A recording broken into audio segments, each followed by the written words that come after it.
ಇವತ್ತು ತುಂಬಾನೇ ವಿಶೇಷವಾಗಿರುವಂತಹ ಕಾರ್ಯಕ್ರಮ. ಇದನ್ನ ನೀವು ಮಸ್ಟ್ ಅಂಡ್ ಶುಡ್ ನೋಡ್ಲೇಬೇಕು.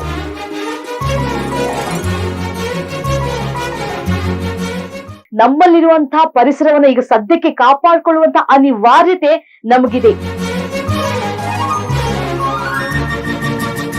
ನಮ್ಮ ಮುಂದಿನ ಪೀಳಿಗೆ ನಮ್ಗೆ ನಿಜವಾಗ್ಲೂ ಶಾಪವನ್ನ ಹಾಕ್ತಾರೆ, ನಮ್ಗೇನು ನೀವು ಕೊಡುಗೆಯನ್ನ ಕೊಟ್ಟಿದ್ದೀರಾ ಅಂತ.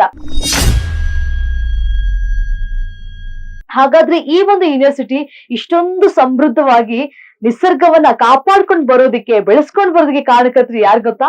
ನಮ್ಮ ಜೊತೆ ರೇಣುಕಾ ಪ್ರಸಾದ್ ಸರ್ ಇದ್ದಾರೆ. ಸರ್ ನಮಸ್ಕಾರ, ಕಾರ್ಯಕ್ರಮಕ್ಕೆ ಆತ್ಮೀಯ ಸ್ವಾಗತ. ನಮ್ಮ ಬೆಂಗಳೂರಲ್ಲಿ ಯಾವುದೇ ಭಾಗ ಓಡಾಡ್ರು ಒಂದ್ ಕಡೆ ನೀವು ಯೂನಿವರ್ಸಿಟಿಗೆ ಬಂದ್ಬಿಟ್ರೆ ಸಾಕು, ನಿಮ್ಗೆ ಯಾವ್ದೋ ಕಾಡಲ್ಲಿ ಹೋಗಿ ಬಂದಂತ ಅನುಭವ ಆಗುತ್ತೆ. ಎನ್ ಅವರು ಇದನ್ನ 1500ಕ್ಕೂ ಹೆಚ್ಚು ಎಕರೆ ಜಾಗವನ್ನ ಗವರ್ಮೆಂಟ್ ಇಂದ ಆ ಕಾಲದಲ್ಲಿ ತಗೊಂಡ್ಬಂದ್ರು. ದಕ್ಷಿಣದ ಶಾಂತಿನಿಕೇತನ ಆಗ್ಲಿ ಅಂತ ಬಯಸಿದ್ರು. ಬಯೋ ಪಾರ್ಕ್ 330 ಎಕರೆ. ಓಕೆ.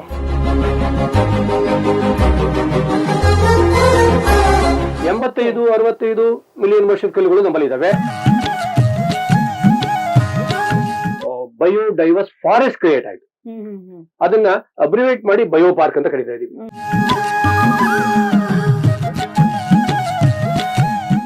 3% ಇಳಿದ್ಬಿಟ್ಟಿದೆ ಬೆಂಗಳೂರಿನ ಮರಗಳ ಸಂಖ್ಯೆ ಅಂತ ಹೇಳ್ತಾರೆ. ನೇಚರ್ ಬಗ್ಗೆ ನಮ್ಮಲ್ಲಿ ಪಾಠ ಸರಿಯಾಗಿ ಆಗಿಲ್ವೇನೋ. ನಮ್ಮಲ್ಲಿ ಮಿಯಾವಾಕಿ ಫಾರೆಸ್ಟ್ ಮಾಡಿದ್ವಿ, ಡೆನ್ಸ್ ಫಾರೆಸ್ಟ್ ಮಾಡಿದ್ವಿ, ಫ್ರೂಟ್ ಗಾರ್ಡನ್ ಮಾಡಿದ್ವಿ. ನೀವು ಯಾವ್ದು ತರದ ಗಿಡ ಕೇಳ್ತೀರಾ ಅವೆಲ್ಲವೂ ನಮ್ಮಲ್ಲಿ ಇದೆ.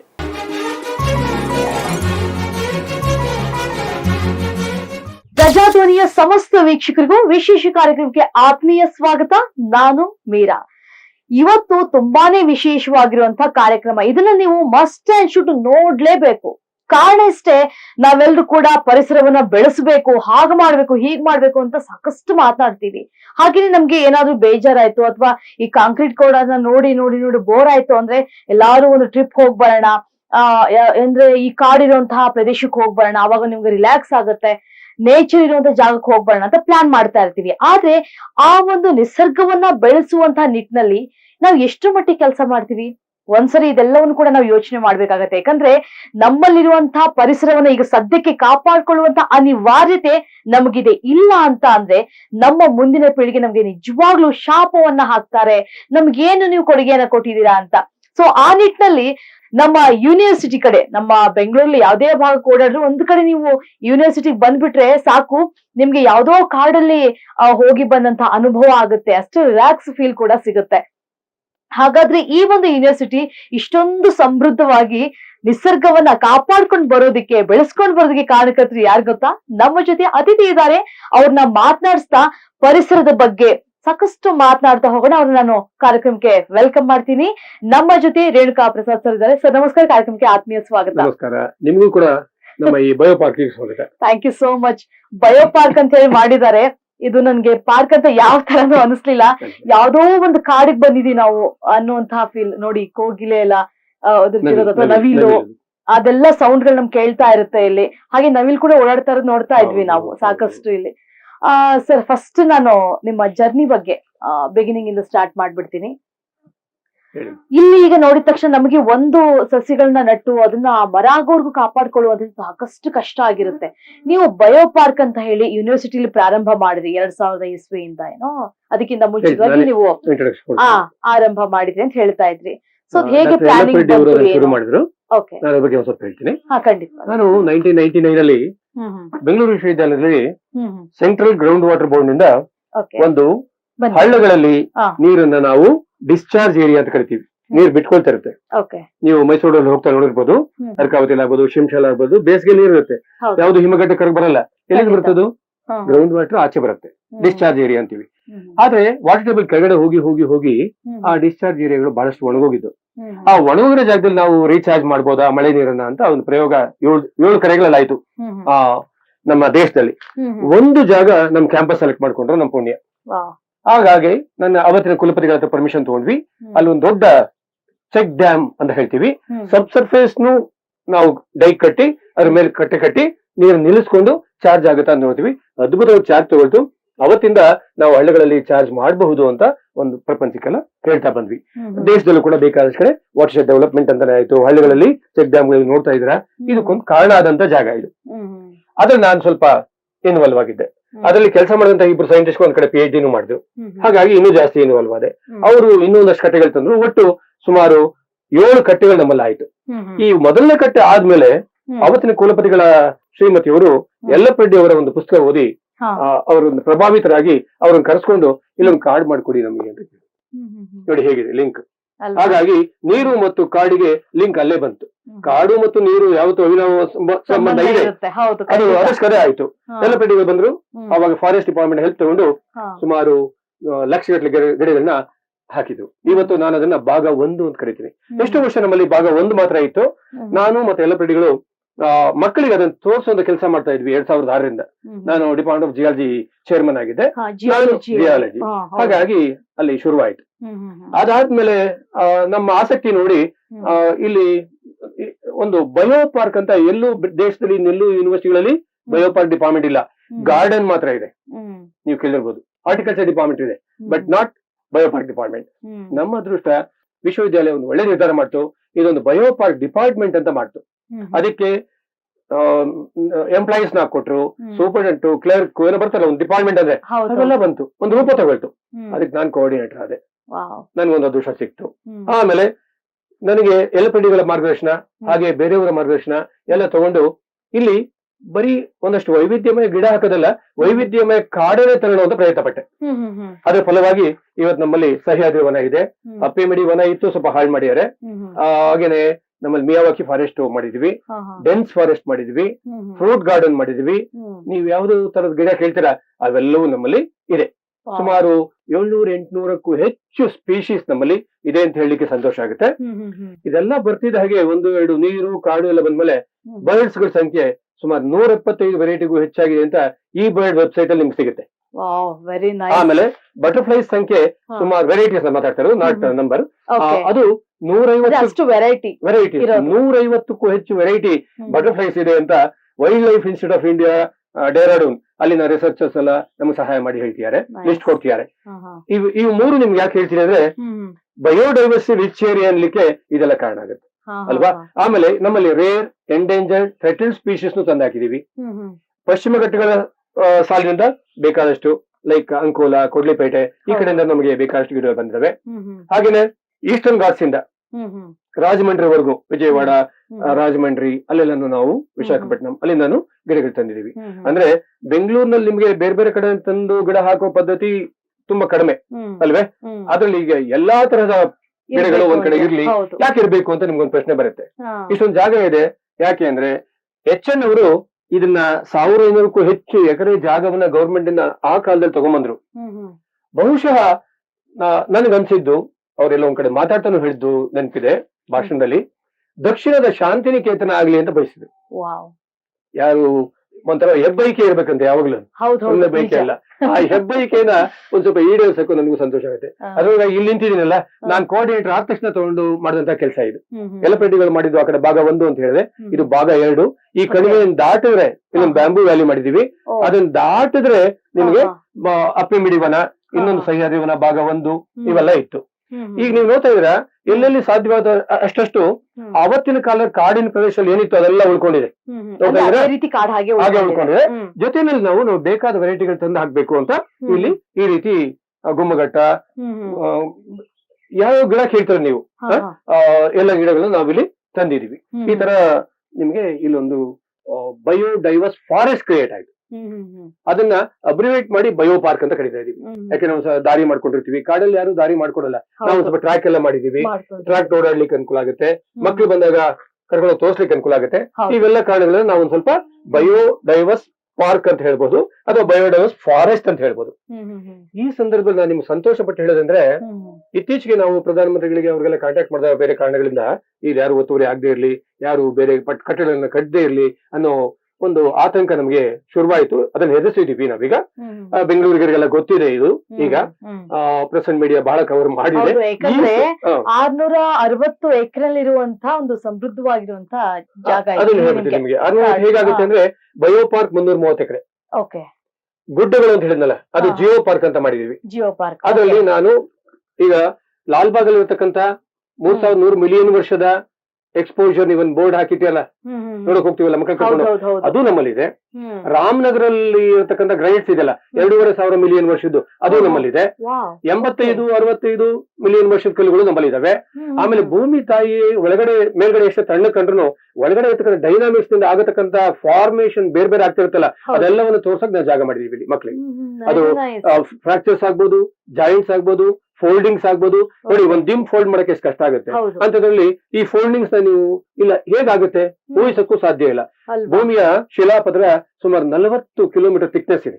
ಈ 40 ಕಿಲೋಮೀಟರ್ ಥಿಕ್ನೆಸ್ ಅಲ್ಲಿ ಈ ಎಲ್ಲಾ ಕೆಲಸಗಳು ಆಗ್ತಿದಾವೆ ಅಂತ ಹೇಳಲಿಕ್ಕೆ ತೋರಿಸ್ಲಿಕ್ಕೆ ಜಾಗ ಆಗಿದೆ ಇದು. ಒಂದ್ ಕಡೆ ಬಯೋ ಅಂದ್ರೆ plants, varieties of species, birds, butterflies, ಹಾಗೇನೆ ಗುಡ್ಡಗಳು, ಇದೆಲ್ಲ ಗುಡ್ಡಗಳು ಒಂದಷ್ಟು ಜಾಗ ಇದೆ. ಅದನ್ನು ನಾನು ಇದನ್ನ ಎಕ್ಸ್ಟ್ರಾ ಹಾಗೆ ಇಟ್ಕೊಳ್ಳಿ ಅಂತ ಹೇಳ್ತೀನಿ. ಹಾಗೇನೆ ನಾವೇನು ಒಂದು ಕಣಿವೆನಲ್ಲಿ ನಾವು ಚೆಕ್ ಡ್ಯಾಮ್ ಮಾಡಿದ್ವಲ್ಲ, ಆತರ 8 ಕಣಿವೆಗಳಿದಾವೆ ನಮ್ಮಲ್ಲಿ. ಆ 8 ಕಣಿವೆಗಳು ವಿತ್ ಬಫರ್ ಝೋನ್ಸ್ ಎಲ್ಲ ಲೆಕ್ಕ ಹಾಕೊಂಡ್ರೆ ಸುಮಾರು 660 ಎಕರೆ ನಾವು ಉಳಿಸ್ಕೊಳ್ಳೇಬೇಕಾದ ಜಾಗ, ಉಳಿಸ್ಕೊಳ್ಳೇಬೇಕಾಗತ್ತೆ. ಇನ್ನು ಸಂತೋಷ ಸಂಖ್ಯೆ ಅಂದ್ರೆ ವಿಶ್ವವಿದ್ಯಾಲಯ ಇದಕ್ಕೆ ಬಹಳ ಆದ್ಯತೆ ಕೊಟ್ಟು ನಮಗೆ ಈ ಬಯೋ ಪಾರ್ಕ್ ನ ಡಿಪಾರ್ಟ್ಮೆಂಟ್ ಮಾಡಿ, ಕೋಆರ್ಡಿನೇಟರ್ ಮಾಡಿ, ಜನಗಳು ಕೊಟ್ಟು, ಎಂಪ್ಲಾಯೀಸ್ ಕೊಟ್ಟು, ಕ್ಲರಿಕಲ್ ಸ್ಟಾಫ್ ಎಲ್ಲ ಕೊಟ್ಟು, ಆಫೀಸ್ ಸ್ಟಾಫ್ ಅಂತ ಇರ್ತಾರೆ ಅದನ್ನೆಲ್ಲ ಕೊಟ್ಟು, ನ್ಯಾಕ್ ಬಂದಾಗ, ನ್ಯಾಕ್ ಅಂದ್ರೆ ನಮಗೆ ಇನ್ಸ್ಪೆಕ್ಷನ್ ಬರುವಂತಹ ಒಂದು ಸಂಸ್ಥೆ, ನ್ಯಾಷನಲ್ ಅಕ್ರಿಡಿಟೇಷನ್ ಅಕೌಂಟಿಂಗ್ ಸೆಂಟರ್ ಅಂತ, ಅವರು ಸಹಿತ ಬಂದಾಗ ನಮಗೆ ಬೇರೆ ಡಿಪಾರ್ಟ್ಮೆಂಟ್ ಹೇಗೆ ಇನ್ಸ್ಪೆಕ್ಷನ್ ಹೋಗ್ತಾರೋ ನಮ್ ಬಯೋ ಪಾರ್ಕ್ ಇನ್ಸ್ಪೆಕ್ಷನ್ ಬರ್ತಾರೆ. ನಾನು ಈ ಕಾರ್ಡ್ನೆಲ್ಲ ಓಡಾಡ್ಸ್ಬಿಡ್ತೀನಿ ಬಂದಾಗ. ನಾನು ಇದ್ದಾಗ 3 ಸಲ ಬಂದಿದ್ರು ವಿಸಿಟ್ ಗೆ, 3 ಸಲ ಬಹಳ ಅಪ್ರಿಶಿಯೇಟ್ ಮಾಡೋಗಿದ್ದಾರೆ. ಸಂತೋಷದಿಂದ ಹೇಳ್ಕೊತೀನಿ, ಗರ್ವದಿಂದ ಅಲ್ಲ, ದುರಹಂಕಾರದಿಂದ ಅಲ್ಲ, ಎಲ್ಲರೂ ಸಂತೋಷ ಪಡ, ನಾನು ಸಂತೋಷ. ಗರ್ವವನ್ನ ಪಾಸಿಟಿವ್ ಆಗಿ ಗರ್ವ ಪಡ್ಬೋದು ನಾವು, ಅದ್ರಲ್ಲಿ ತಪ್ಪೇನು ಇಲ್ಲ. ಯಾಕಂದ್ರೆ ಹೆಮ್ಮೆಯಿಂದ ಹೇಳ್ಕೊಬಹುದು. ನೋಡಿ, ಈಗ ಇದೆಲ್ಲ ಇಷ್ಟು ರಿಚ್ ಆಗಿರೋದ್ರಿಂದ, ತಂಪಿರೋದ್ರಿಂದ ನೋಡಿ, ಇನ್ನು ಕೋವಿಗಳು ಮೂಡಿಲ್ಲ.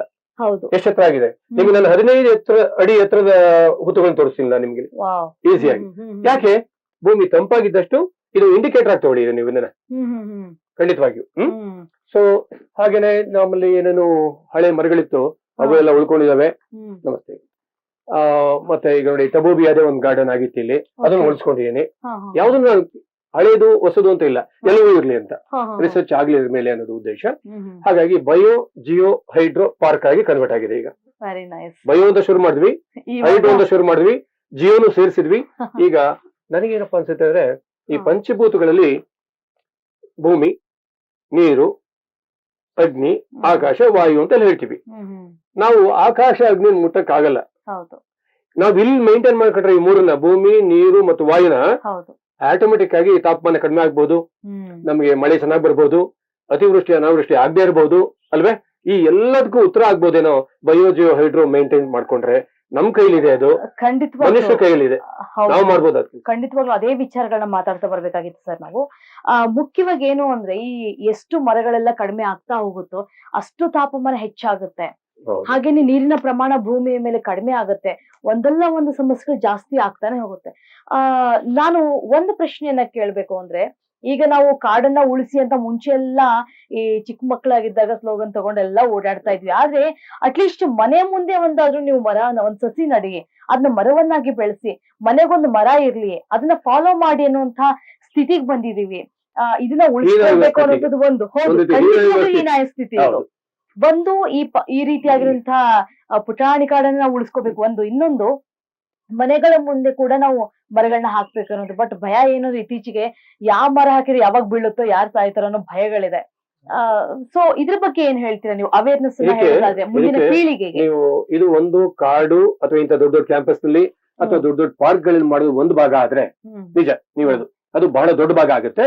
ಈಗ ಅದು ನಿಮ್ಗೆ IAS ಇಂದ ಟಿ ವಿ ರಾಮಚಂದ್ರ ಅವರು ಒಂದು ರಿಪೋರ್ಟ್ ಮಾಡಿದ್ದಾರೆ, ನಾವು ಮಾಡಿದೀವಿ. ಅದನ್ನ 3% ಇಳಿದು ಬಿಟ್ಟಿದೆ ಬೆಂಗಳೂರಿನ ಮರಗಳ ಸಂಖ್ಯೆ ಅಂತ ಹೇಳ್ತಾರೆ.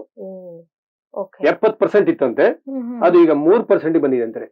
ನಾನ್ ಹೇಳೋದಕ್ಕೆ 70ರಿಂದ 3% ಬಂದಿದೆ ಅಂದ್ರೆ ತುಂಬಾ ಕಡಿಮೆ ಆಗ್ಬಿಟ್ಟಿದೆ. ತುಂಬಾ ತುಂಬಾ ತುಂಬಾ ಹೀನವಾದ ಸ್ಥಿತಿಲಿ ಇದೀವಿ ನಾವು. ಆದ್ರೆ ನಮ್ಮ ಬೇರೆ ಕಷ್ಟಗಳ ನಡುವೆ, ನಷ್ಟಗಳ ನಡುವೆ ಅದನ್ನ ನಾವು ಗಣನೆ ತಗೊಂಡಿಲ್ಲ. ಓ ಮರ, ಓ ಯಾಕ್ ಬೇಕು, ಓ ಬಿಡಿ, ಈ ಸ್ಕೀಮ್ ಅಲ್ಲಿ ಇದೀವಿ ಅಲ್ವಾ? ಅದರಿಂದ ಆಚೆ ಬರ್ಬೇಕಾಗಿದೆ.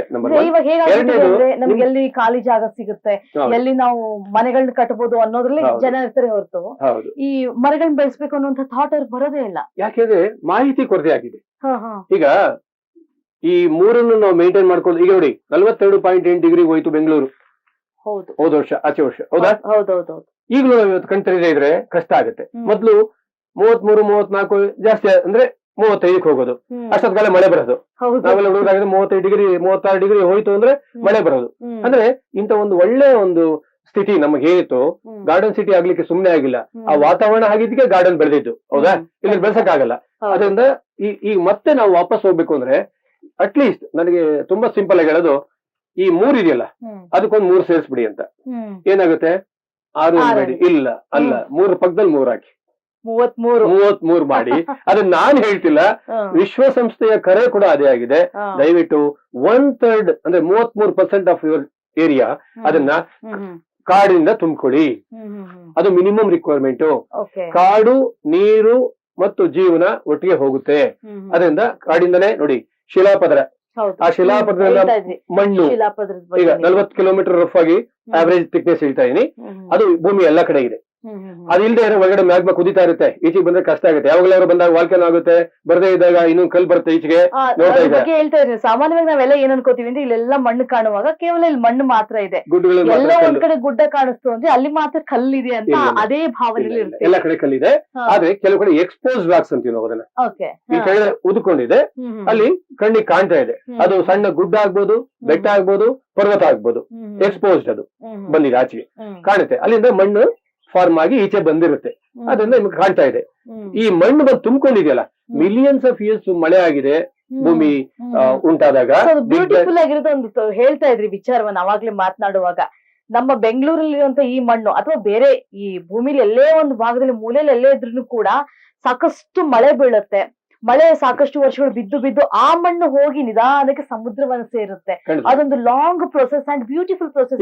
ಸೆಡಿಮೆಂಟರಿ ಹಾಕ್ಸ್ಬೇಕು ಅಂದ್ರೆ ಈ ಸೋ ಕಾಲ್ಡ್ ಮಾರ್ಬಲ್ ಅಂತ ಹೇಳ್ತಿರಲ್ಲ, ಈಗ ಮಾರ್ಬಲ್ ಹಾಕ್ಬೇಕಾದ್ರೆ ಮೊದಲು ಸೆಡಿಮೆಂಟರಿ ರಾಕ್ ಹಾಕ್ಬೇಕು. ಸೆಡಿಮೆಂಟರಿ ಆಗ್ಬೇಕಾದ್ರೆ ಭೂಮಿಯ ಮೇಲೆ ಲ್ಯಾಂಡ್ ಇಂದ ನೀರು ಮಳೆ ಬಂದಾಗ ಕೊಚ್ಕೊಂಡು ಹೋಗಿ ಹಳ್ಳಗಳಲ್ಲಿ ಸೇರ್ಕೊಂಡು ಓವರ್ ಲ್ಯಾಂಡ್ ಫ್ಲೋ ಅಂತ ನೋಡಿ, ಮಳೆ ಬಂದ ತಕ್ಷಣ ಓವರ್ ಲ್ಯಾಂಡ್ ಫ್ಲೋ ಆಗುತ್ತೆ, ಇಲ್ಲಿ ಹಳ್ಳ ಫಾರ್ಮ್ ಆಗಿಲ್ಲ, ಇಲ್ಲಿ ಹೋಗಿ ಅಲ್ಲಿ ಕಿತ್ಕೊಂಡು ಹೋಗಿ ಆ ಹಳ್ಳಕ್ಕೆ ಸೇರ್ಕೊಳ್ಳುತ್ತೆ. ಮುಂದೆಗಡೆ ಹಳ್ಳ ಇದೆ ತೋರಿಸಬೇಕು,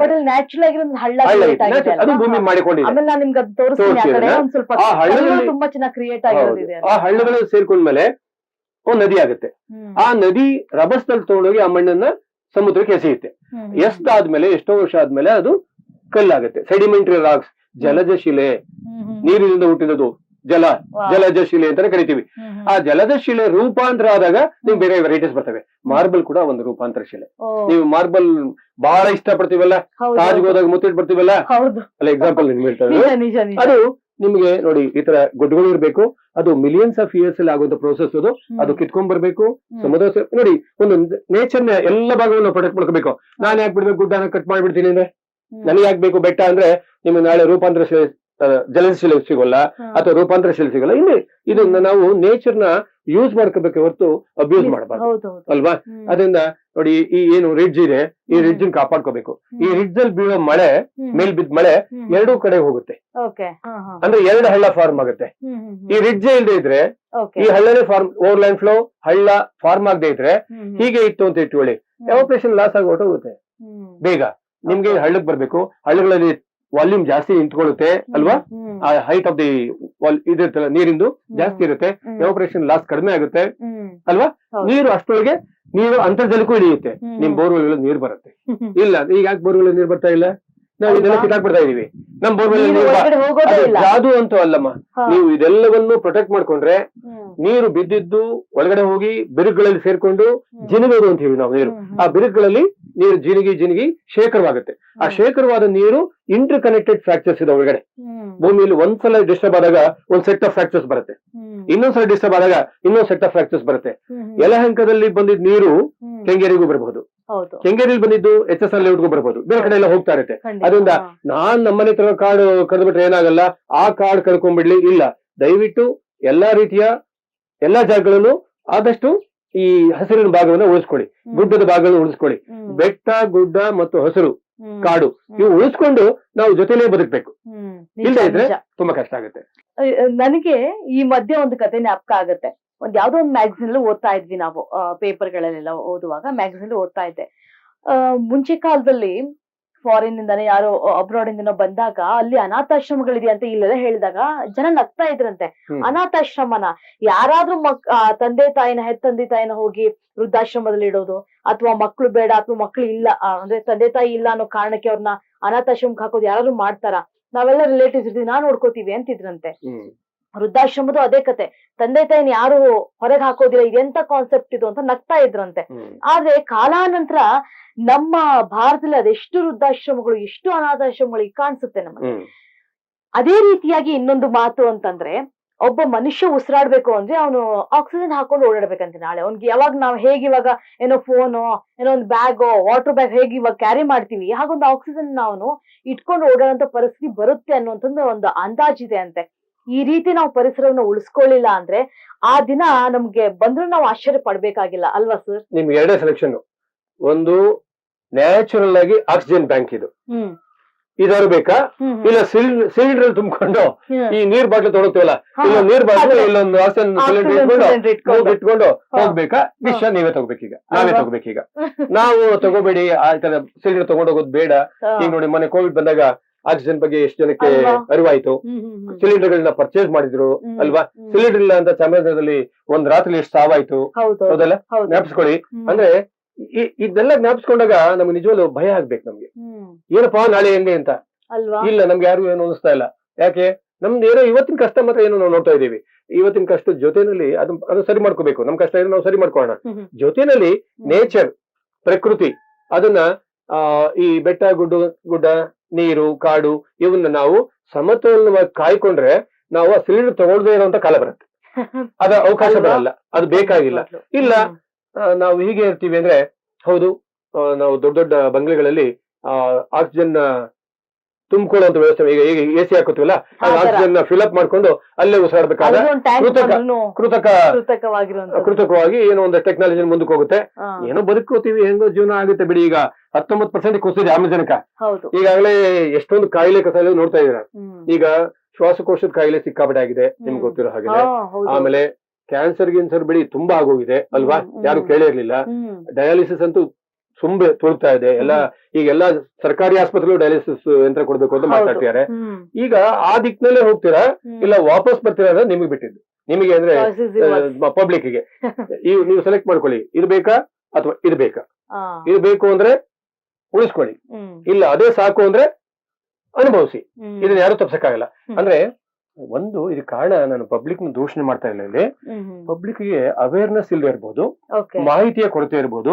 ಉದಾಹರಣೆ, ಇಲ್ಲಿ ಬಂದಾಗ ಜನರಿಗೆ ಕೇಳಿದಾಗ ನೀವು ಹೇಳಿದಾಗೆ ಆಗ್ಲೇ ನಾವು ಮಾತಾಡ್ಕೊಂಡ್ವಲ್ಲ, ಇಲ್ಲಿ ಕಲ್ಲಿಲ್ಲ, ಅಲ್ಲಿ ಮಾತ್ರ ಕಲ್ಲಿದೆ ಅಂತ ಹೇಳೋದು ಇವತ್ತು ಇದೆ. ಅವರು ಡಿಗ್ರಿ ಡಿಪ್ಲೊಮಾ ಎಲ್ಲ ಮಾಡಿದವರೇ ಆಗಿದ್ದಾರೆ. ಯಾಕೆ ಹಿಂಗಾಯ್ತು? ನೇಚರ್ ಬಗ್ಗೆ ನಮ್ಮಲ್ಲಿ ಪಾಠ ಸರಿಯಾಗಿ ಆಗಿಲ್ವೇನೋ. ಅದಕ್ಕೆ ನಾವೇನ್ ಮಾಡ್ಬೇಕು, ಮಕ್ಕಳಾಗಿದ್ದಾಗಲೇ ಅವ್ರನ್ನ ಒಂದು ಜಿಯೋ ಟೂರ್ ಮಾಡಿಸಿ, ಈ ತರ ಕಲ್ಲು, ಈ ತರ ಮಣ್ಣು, ಈ ತರ ಕಾಡು, ಈ ತರ ಮೇಡು ಎಲ್ಲ ಹೇಳ್ಕೊಟ್ಟು, ನೀರ್ ಹೇಗ್ ಒಳಗಡೆ ಹೋಗುತ್ತೆ, ನಿಮ್ ಬೋರ್ವೆಲ್ ನೀರ್ ಹೇಗ್ ಬರುತ್ತೆ, ನಿಮ್ ಬಾವಿಲ್ ನೀರ್ ಹೇಗ್ ಬರುತ್ತೆ, ಇವೆಲ್ಲ ಹೇಳ್ಕೊಡ್ಬೇಕು. ಹೇಳ್ಕೊಡುವಂತ ಸ್ಥಿತಿ ಸ್ಥಾಪನೆ ಆಗ್ಲಿ ಅಂತ ಒಬ್ರು ಲೇಡಿ ಹೈಕೋರ್ಟ್ ಅಲ್ಲಿ ಲೋಕ ಅದಾಲತಲ್ಲಿ ಕ್ವಶನ್ ಮಾಡಿದ್ರು, ಇಲ್ಲೆಲ್ಲೂ ಜಿಯೋ ಟೂರ್ ಇಲ್ವಲ್ಲ ಸ್ವಾಮಿ ಅಂತ. ಅದಕ್ಕೆ ಅವ್ರು ನಾನು ಅವಾಗ ಚೇರ್ಮನ್ ಆಗಿದ್ದೆ ಅಂತ ಹೇಳಿದ್ನಲ್ಲ, ಅವಾಗ ನಾನು ಕರೆದು ಒಂದು ಪ್ರೆಸೆಂಟೇಶನ್ ತಗೊಂಡು ಇಲ್ಲೇ ಮಾಡಿ ಅಂದ್ರು. ಇಲ್ಲರ ಗುಡ್ಡಗಳೆಲ್ಲ ನಾನು ಕರ್ಕೊಂಡ್ ಮಕ್ಕಳಿಗೆ ತೋರಿಸ್ತಾ ಇದೀನಿ, ಇಲ್ಲರ ಕಾಡು ತೋರಿಸ್ತಾ ಇದೀನಿ. ಈ ಕಾಡು, ಗುಡ್ಡ, ನೀರು, ಇವು ಮೂರನ್ನು ನಾವು ಸಮತೋಲನವಾಗಿ ಇಟ್ಕೊಂಡ್ರೆ, ಸುಸ್ಥಿರವಾಗಿ ಇಟ್ಕೊಂಡ್ರೆ, ಸುಸ್ಥಿರ ಬದುಕಿಗೆ ದಾರಿ ಆದ್ರೆ ನಮ್ಮ ಬದುಕು ಚೆನ್ನಾಗಿರುತ್ತೆ. ಅಳ್ಬೇಕಾಗಿಲ್ಲ ಅಲ್ವಾ ಮುಂದಿನ ದಿನಗಳಲ್ಲಿ. ಆಮೇಲೆ ಬಯಸ್ಕೋಬೇಕಾಗಿಲ್ಲ. ನಮ್ಮ ಹಿರಿಯರು ಏನ್ ಮಾಡಿದ್ರು, ನಾನು ಎಲ್ಲಿವರೆಗೂ ಬೈತಾ ಇದ್ದಾರೆ ಮಕ್ಕಳ ಮುಂದೆ, ನಮ್ ತಿಥಿ ಮಾಡಲ್ಲ ಕಂಟ್ರಿ ಅಂತಾರೆ ಮುಂದಿನ ದಿನಗಳಲ್ಲಿ. ಯಾಕೆ ಅಂದ್ರೆ ನಮ್ಗೆ ಗಾಳಿ ಸರಿಯಾಗಿ ಕೊಟ್ಟಿಲ್ಲ, ನೀರ್ ಸರಿಯಾಗಿ ಕೊಟ್ಟಿಲ್ಲ, ಈ ವಿಷ ಇದೆ ನೀರಿನಲ್ಲಿ. ಬೋರ್ವೆಲ್ ನೀರಲ್ಲಿ ವಿಷ ಇದೆ. ಬೋರ್ವೆಲ್ ಏನಿದೆ, ಈಗ ಕೊಳಚೆ ನೀರನ್ನು ಒಳಗಡೆ ಹೋಗಿ ಅದು ಕೆಟ್ಟಿದೆ. ಆದ್ರೆ ಏನೋ ಒಂದು ನಮ್ಗೆ ಗೊತ್ತಾಗಲ್ಲ, ನಾವು ಕುಡಿತಾ ಇದೀವಿ ಅನ್ನೋ ತರ ಆಗ್ತಾ ಇದೆ. ನೀವು ಅದನ್ನ ತಪ್ಪಿಸ್ಬೇಕು ಅಂದ್ರೆ ಮೊದಲು ಕಾಲುವೆಗಳಲ್ಲಿ, ನಾನು ಬ್ಯಾಂಬುವಲ್ಲಿ ಮಾಡಿದ್ದೀನಿ ತೋರಿಸಿ ಮನೆ, ಅಲ್ಲಿ ನೀರು ಹರ್ಕೊಂಡ್ ಬಂದಾಗ ಭೂಮಿ ಹೀರ್ಕೊಳ್ಳುತ್ತೆ ಕೆಲವನ್ನ, ಅಂತದ್ರಿಗೆ ಬಿಡೋಲ್ಲ. ಮರಗಳೆಲ್ಲ ಬೆಳೆದಿದ್ರೆ ಬಯೋ ಟ್ರೀಟ್ಮೆಂಟ್ ಅಂತ ಹೇಳ್ತೀವಿ, ಅದನ್ನಾರು ಮಾಡಿ, ನೀವ್ ಯಾವ ಟ್ರೀಟ್ಮೆಂಟ್ ಆರು ಮಾಡಿ, ಒಟ್ಟಿನಲ್ಲಿ ನೀರು ಭೂಮಿ ಒಳಗೆ ಹೋಗುವಷ್ಟೊಳಗೆ ಶುದ್ಧವಾಗಿರೋ ನೀರು ಒಳಗಡೆ ಹೋಗ್ಲಿ, ಅವಾಗ ಬೋರ್ವೆಲ್ ನೀರು ಚೆನ್ನಾಗಿರೋ ಬರುತ್ತೆ. ಆಗ ಕಾಯಿಲೆ ದೂರ, ಇದನ್ನ ಒಟ್ಟಾರೆಯಾಗಿ ತಗೋಬೇಕಾಗತ್ತೆ. ಅಂದ್ರೆ ನಾವೇನ್ ಕೊಡ್ತೀವೋ ಅದೇ ನಮ್ಗೆ ವಾಪಸ್ ಬರುತ್ತೆ ಅನ್ನೋ ಹಾಗೆ ನಾವು ಶುದ್ಧವಾಗಿರೋದ್ ಕೊಟ್ರೆ ಅಲ್ವಾ ನಮ್ಗೂ ನಿಸರ್ಗ ಶುದ್ಧವಾಗಿರೋದು. ನಿಮ್ ಬ್ಯಾಂಕ್ ಅಕೌಂಟ್ ಇದ್ದಂಗೆ ನೀವು ಚೆನ್ನಾಗಿರೋ ದುಡ್ಡು ಸಾಕಷ್ಟು ಹಾಕೊಂಡ್ರೆ ಬೇಕಾದ್ರೆ ತಗೋಬಹುದು, ಬಡ್ಡಿ ಸಮೇತ ಸ್ವಲ್ಪ ತಗೋಬಹುದು. ಬಡ್ಡಿ ಸಮೇತ ಬರುತ್ತೆ, ನೇಚರ್ ಬಡ್ಡಿ ಸಮೇತ ಕೊಡುತ್ತೆ ನಿಮ್ಗೆ. ನೀನ್ ಇಷ್ಟು ಮಾಡಪ್ಪ, ನಾನು ಸಂಗ್ರಹ ಮಾಡಿ ನಿನಗೆ ಬೇರೆ ಬೇರೆ ಕಡೆಗಳ ಹರಿಸಿ ನಾನ್ ನಿಮ್ಗೆ ಯಾವ ಪೈಪ್ ಲೈನ್ ಬೇಡ, ಫ್ರಾಕ್ಚರ್ ಸಿಸ್ಟಮ್ ಎಲ್ಲ ಹರ್ಸ್ಕೊಂಡು ಹೋಗ್ತೀನಿ, ನೀನ್ ಇಲ್ಲಿ ತುಂಬಪ್ಪ ನೀರು, ನಾನ್ ಅಲ್ಲಿ ಕೊಡ್ತೀನಿ ನೀರು ಅಂತ ಹೇಳುತ್ತೆ. ನಾವೆಲ್ಲಿಂದ ತರಬೇಕಾಗಿಲ್ಲ ಅವಾಗ. ಆಯ್ತು.